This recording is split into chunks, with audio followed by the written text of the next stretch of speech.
There is a difference between being able to make sacrifices and being a total masochist. And failure to comprehend that difference gets a lot of people rejected from medical school. It's not always 100% conscious, but it comes out in their personal statement or in the way they interview that they seem to think that because they went through hard things, they are therefore deserving of being a physician.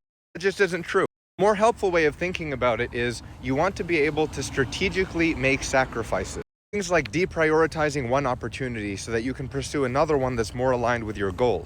Essentially, this is more like being able to engage in values-based decision-making.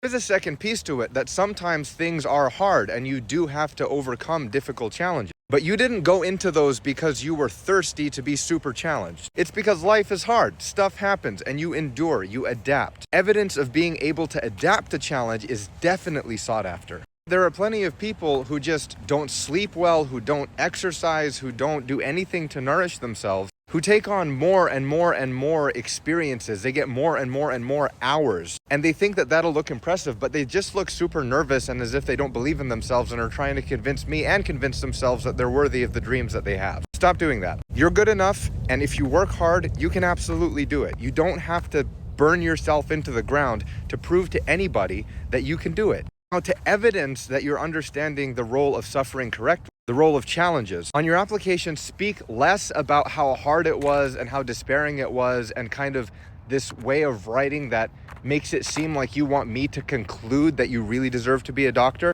And instead, what you should do is focus on how you grew, how you overcame. This is what show not tell means in this context. It means show me the growth. Show me explicitly what you learned and how you overcame, rather than just telling me that you overcame and leaving it to me to assume that you learned something valuable.